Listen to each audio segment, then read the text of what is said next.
আসসালামু আলাইকুম। কেমন আছেন সবাই? আশা করি ভালো। আমিও আল্লাহর রহমতে ভালো আছি। আজকে কথা বলবো করলা নিয়ে। এখানে এটা হচ্ছে আমার করলার প্রজেক্ট। আজকে সেচ দিয়ে দিলাম। তো সেচ দেওয়ার পর কী কী সার দিচ্ছি। আমার করলার বয়স আজকে 50 থেকে 55 দিন এরকম হচ্ছে। যেহেতু আমার করলার এখন ভরপুর ফলন আসা শুরু করছে, তাই করলা গাছের এখন খাবার ঘাটতি হবে। তাই আমি এখানে দ্বিতীয়বার মতো আবার সার দিয়ে দিচ্ছি। তো আপনাদেরকে দেখাবো কী কী সার দিচ্ছি।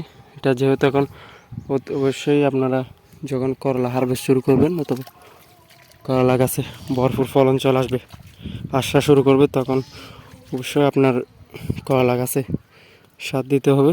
কারণ হচ্ছে যখন করলায় অতিরিক্ত জালি আসা শুরু করবে, তখন করলার অত্যন্ত খাবার দরকার হয়। কারণ আপনাকে ফলন দিতে হলে ওর থেকে খাবার খেতে হবে। তাই আপনি অবশ্যই 10 থেকে 12 দিন পর পর আপনারা চাইলে সারগুলো দিতে পারেন। আমি এখানে সেচ দিয়ে দিচ্ছি। সেচ দেওয়ার পর ড্রেনে এই সারগুলো দিচ্ছি।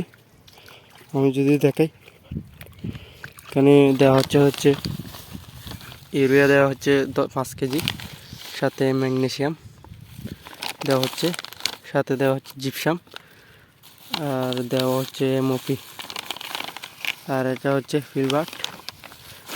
এটা কিন্তু দিলে আপনার করলা গাছের সাদা মাছি, তারপরে লেদা পোকা, যেসব চুষো খাওয়া পোকাগুলো, যেহেতু এটা শিকড় দিয়ে যে কাজ করে, তাই এটা দিচ্ছি।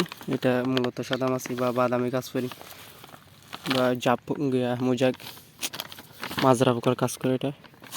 আর নিচে ওই ডাই পোকা, ওই পোকাগুলো আরও কাজ করে। যেহেতু এগুলো মূলা আছে, তাই এটা দিচ্ছি। আর দিচ্ছে হচ্ছে টিএসপি।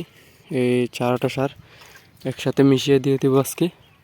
অবশ্যই আপনাদের করলার জমিতে যখন ভরপুর ফলন আসতেছে, তখন অবশ্যই সার দিবেন, যাতে আপনার করলাগুলো পরিপুষ্ট হয়ে বড় হয়। আজকের ভিডিও আশা করি বুঝতে পারছেন। অবশ্যই আপনারা 7 থেকে 10 দিন পর পরই আপনার করলার জমিতে সার দেওয়ার চেষ্টা করবেন। তখন পর্যন্ত পাশে থাকার জন্য ধন্যবাদ। আসসালামু আলাইকুম রহমতুল্লাহ।